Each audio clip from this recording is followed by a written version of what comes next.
This year has been a series of reminders for the AAA space that their games just aren't cutting it anymore. We've seen a lot of games released this year, and within the AAA industry, we've gotten quite a mixed bag. You have games like Split Fiction that have received critical acclaim, and Like a Dragon getting praised for being the pirate game we all needed, since that quadruple A flop did not deliver. But that's my point. We spend between $60 to $80 on games that come from companies that don't give a shit about their consumer, so long as they meet their financial quota.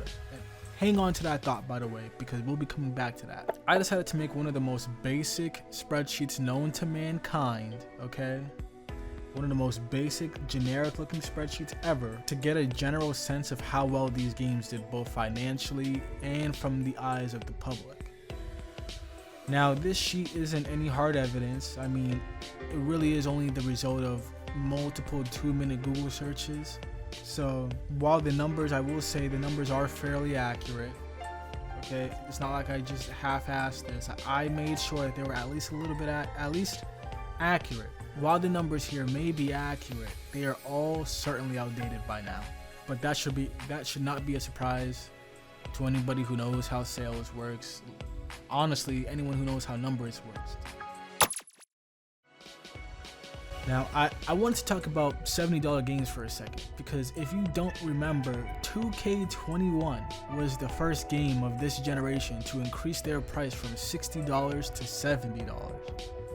And it set a new standard for full-priced AAA games going forward. Now, hindsight is 2020, of course, but thinking about it, there was no better game to start this trend with than an annual release that the majority of its fan base would buy regardless. And it doesn't take a rocket scientist to know that this is no coincidence. First off, anyone who frequents those games and community must know that most of the money that 2K makes off of these games does not come from the initial sales, but rather from the microtransactions they put into their games. That extra $10 they put into their base price, that will not make or break their sales target, let's be real. Rather, I see it as a safe bet made by people who know how to squeeze extra cash out of their customers. Really think about it for a second. Because sure, a lot of us knew where this was going to go from a jump. But at the time, I'm sure a lot of the sentiment was more like, it's only $10 more, and I was going to buy it anyway. So why not buy it anyway, right? And if you knew that, then the people who made this decision damn sure knew that as well. All that to say that the $70 price point, the $10 increase was a calculated effort, and the idea to put it behind a game such as 2K was not made lightly, because they know that people are gonna buy that game, and that sets a precedent for other companies to follow suit. Because if these people are going to buy their game for $70, then what's to stop us from charging $70 to get returns on that as well, even if we're not direct competitors to that company? You ever heard the phrase, know your history or be doomed to repeat it? Well, this is one of those times. Like I said, it wasn't long ago when $70 was the new base price. Hell, it wasn't even that far back when $60 was the base price. This year, we've already seen games increase from $80 or increase to $80. Fortunately, this time around, these companies are facing quite a bit of backlash from their fans. You have games like Outer Worlds 2 and Borderlands that reduce their prices, which is a good sign that they're taking feedback. I want you all to really look at what games released this year and look at the prices. Especially those of you who mainly bought 3 or more games this year instead of Game Pass. Look at the price of those games and scale it to your enjoyment of those games. Were those games worth the price that you paid? Be honest. If the answer is yes, then great, honestly. Because it sounds like you got exactly what you asked for, and you know what? That's nothing to be upset about. All the power to you. But if not, why? What made that game less enjoyable for you? Have you noticed the pattern between that game and the other games that you haven't enjoyed within the last 5 or so years? While you stew on those thoughts, I'd like to look at what the AAA industry, I think personally, what they're doing wrong, or one of their big issues, and why I think that big issue is killing the industry as we know it. Well, okay, maybe not that dramatically, okay? Because let's be honest, games aren't going anywhere. Now, before I start, I need to make sure that we're on the same page here. Sales and profits of a game, especially when they're fresh out of launch, does not indicate the quality of the game. This goes for movies and pretty much anything that can be sold, but double so for art, media, and anything that can be interpreted subjectively. This may sound like a cold take, but believe me, you'd be surprised by just how many people on the internet look at numbers as an objective truth to what made the game good. Remember folks, it's not a good game because it sold well. It sold well because it's a good game. Just because Elden Ring is a bestseller doesn't mean little Timmy is going to have a fun time when he finally decides to play it. With that out of the way, let's look at issue number 1. Money. It's no secret that a good business requires profits to stay in business. And under a capitalist society, the typical solution tends to be to spend as little as much as they can on making the product while selling as much of that product as they possibly can. And the gaming industry is no different. This is a big reason why we get games like COD that release annually and to no one's surprise gets worse and worse. It's also why we get games that release unfinished or broken at launch. I'm looking at you, Borderlands, okay? I haven't even touched Borderlands 4, and that's all I've been seeing this week is how broken the game is. AAA studios and publishers, I'm gonna put most of the blame on these publishers because they dictate the production of these games like 9 out of 10 times. They only put in the bare minimum they need to sell a decent game. Sure, Black Ops 7 looks cool, but literally what in this trailer is supposed to convince me to pick this game up, whether that be from Game Pass, which is the more likely answer there, or to buy it outright, which I don't know who's buying the game outright in this day and age unless you're stuck on PlayStation. But what is the point of me buying this game when I could just play Black Ops 6 that came out last year, or Black Ops 3 that I enjoy a lot more than Black Ops 6? And side tangent, the fact that I can even say that sentence is absurd to me. The fact that we were on Black Ops 7 and only a year after Black Ops 6, I never thought we'd get to this, okay? I literally used to joke about times like these, and it's just so absurd and honestly just a little bit surreal. Money is also why we keep getting remasters. Why take risks on innovative new IPs when you can simply profit off of nostalgia? It's the obvious answer, of course. You ever wonder why we got like 3 Last of Us remasters before we've even seen gameplay of The Heretic Prophet? Money, of course. Now, in this case, I'm sure that money is actually being used to make their next game, but come on, 3 remasters. Wait a second. Didn't they re-release part 2 again? I don't know. I don't keep up and I don't really care to. But you know who doesn't bank on remasters to fuel their projects?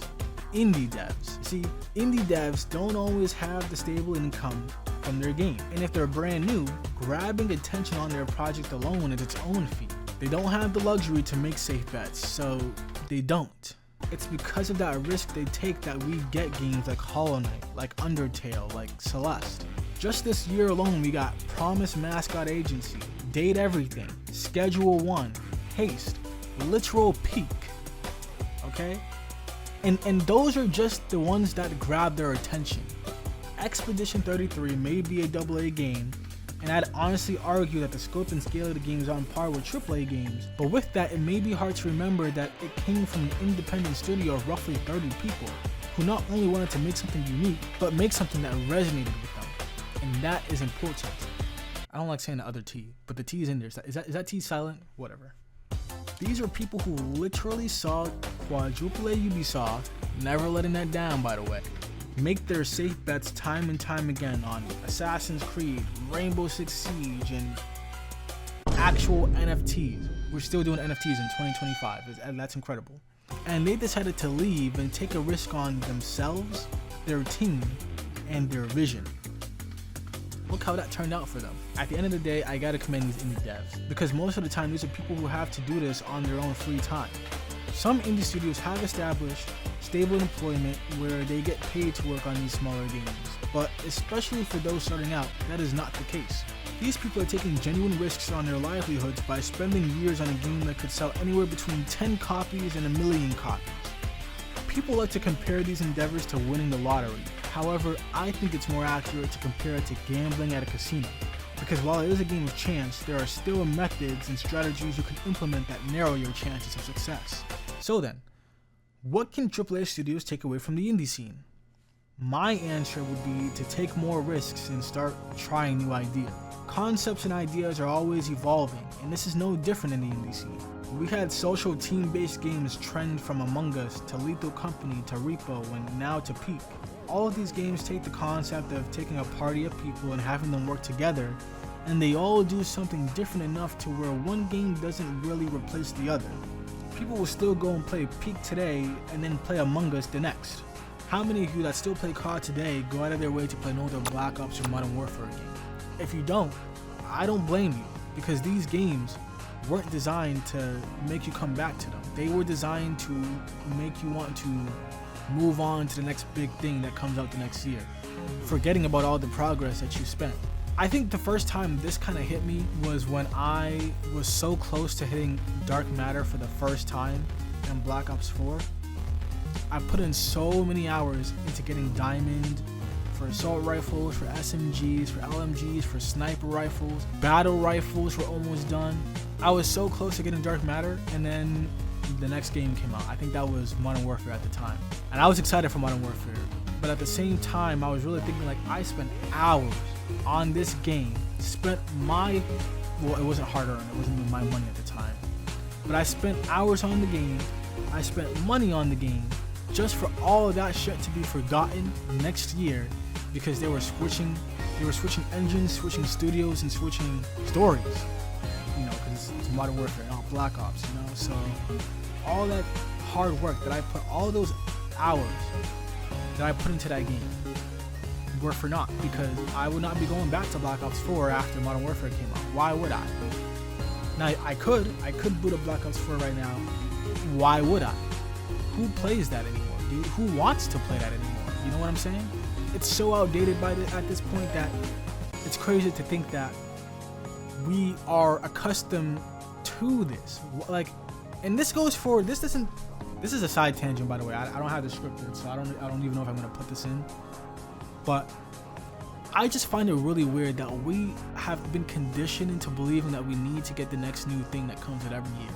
We do the same thing with iPhones. I don't understand why we need a brand new iPhone every year. We do the same thing with 2K. What the fuck?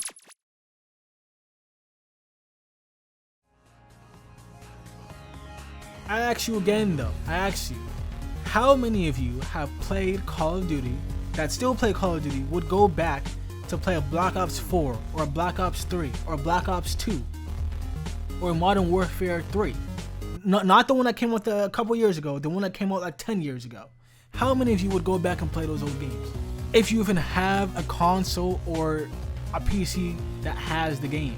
Because we know damn sure, first off, that's another marketing tactic they do. You wonder why Black Ops 2 is still $60 to this day? It has been 13 years. No, sorry.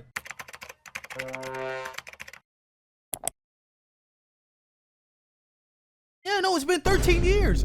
It's been 13 years since Black Ops 2 came out, and it is still $60. Do you want to know why? It's because they don't want you to go back to that game. If you're going to spend $60, they'd rather you spend $60 on the newest title. That's why Call of Duty hasn't decreased its prices unless it's on sale, because they don't want you to go back and play their older games. They want you to keep buying the new thing. It's how they make their money. And it's how they'll continue to make their money until we stand up and say something. Do me a favor, guys.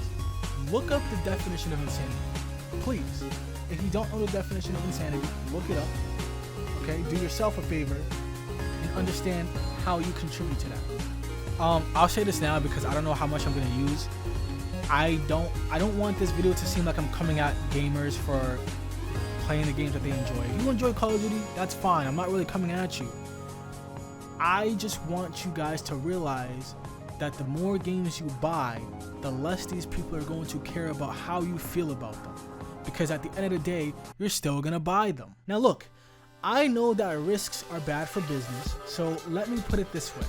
Most people become game developers because they love games and have their own ideas on how to make their games great. So trust that these developers, especially ones with new and innovative ideas or takes, have the interests of their games at heart when they spend 2 to 5 years making them, instead of listening to the corporate jockey that only cares about which car they want to buy that month. Okay? Bungie. I don't even know that guy's name, bro. I don't even know that guy's name. But it was news.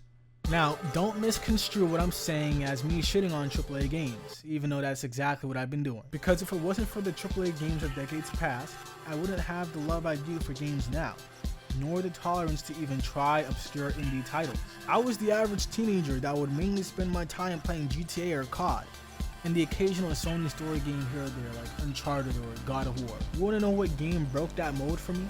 The game that made me realize that video games could be more than just go here, fight this, do that, right? Things of that sort. The game that broke the mold for me was Fallout 4.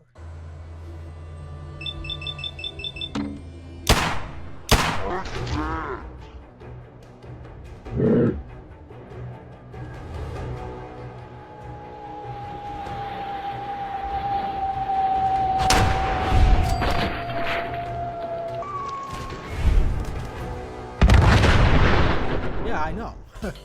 Fallout 4 is quite the mixed reception nowadays. Before Fallout 4, I never truly knew what an RPG was. Fallout 4 opened my eyes to a new world of gaming that I never had even conceived of imagining.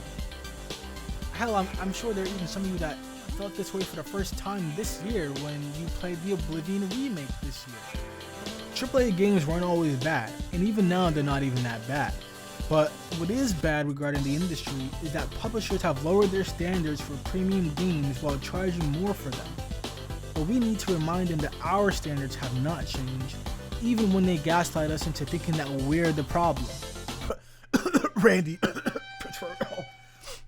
I'm sorry, that was a weird cough. This is why I believe indie games are so important, because when the AAA industry fails us, we have alternatives that scare them. Look at how the industry reacted to Elden Ring's initial success. Look at their reaction to Baldur's Gate 3's success. Look at their reaction to Expedition 33. Look at Silksong, for fuck's sake.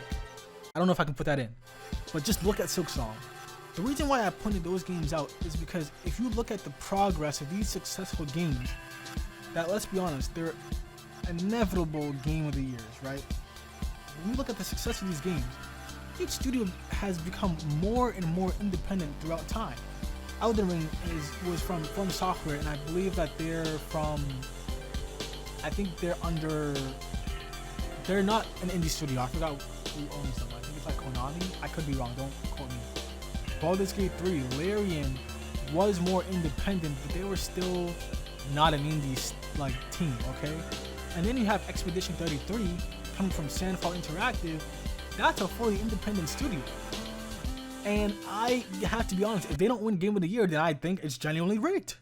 I genuinely think it's rigged, okay?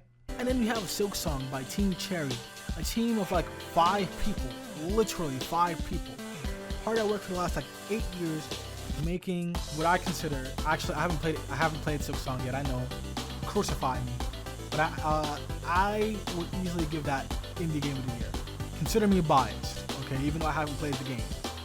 I haven't even seen gameplay like that either. I want to go in blind, so really consider me biased actually. But what I'm getting at here is that we are living in an age where you can be successful and independent, and all you truly need is time, patience, and the belief that you can accomplish it. It's not going to happen overnight. It's not going to happen in 1 year or 2 years. Sometimes it might take 5 years, but as long as you're persistent, have the patience, and believe that you can accomplish it, you can see success. Everyone's success looks different, and that's exactly why it's possible to reach it. We need to support more indie games, or at the very least, stop supporting AAA studios that don't deserve it. It's possible to turn the industry on its head for the better, but in an industry where public reception is diverse and subjective, the real way we make them hear our voice is with our wallets. When enough of us stops buying the games we don't care for, like COD, they'll realize that they have to treat their fans seriously or else they'll soon be out of business. Now, I don't know if you've ever gone broke before, But you might know that people tend to try not to do that. They try not to go broke, okay? And surprise, surprise, it is not any different for any business, okay? It's not any different for any business. And I think it's important to keep that in mind, because when these businesses start losing money, they will do whatever it takes to make that money back. They will get desperate, and that means they will listen if they need to, if that's what being desperate calls for. So what I'm saying is, if we stop buying Call of Duty next year, if we don't buy Call of Duty Black Ops 8 next year, okay, or Modern Warfare 4, whatever the fuck they're trying to do next year. Actually, Black Ops 7 is not out this year. Just don't buy this game, please. Don't play the game either, because then they're gonna use that to say yes. They're gonna go the EA route and say, oh yes, a lot of engagement this year, a lot of engagement, knowing damn well they sold 10 copies and 2 million people are playing on Game Pass, okay? But that's the plan. And you know what, when you think about it, maybe Xbox, okay, this is my conspiracy theory, okay, take this with a grain of salt. Maybe Xbox is aware and they're taking a relax. Maybe Xbox is aware and they're taking advantage of the fact that Call of Duty is so shit that people are less likely to buy the game, and they're just gonna play it through Game Pass, which boosts Xbox numbers up. Activision can still say that they have a good fan base because they're still playing the game through Game Pass, but Xbox is getting most of that credit because they're on Game Pass. That's my conspiracy theory, at least. What is my basis for this? Barely a hunch, okay? Just me thinking about it right now. I literally just thought about this because we don't know what Xbox is thinking, okay? They shut down Tango Interactive. Or sorry, they shut down Tango Gameworks, okay? We don't know what they're thinking, okay? So, who knows? Anyways, thanks for coming to my TED Talk. This is all I had to say today. I'm gonna get to editing this, and I should have another video up pretty fucking soon. So I probably shouldn't swear though. I really probably shouldn't swear. So pretty soon.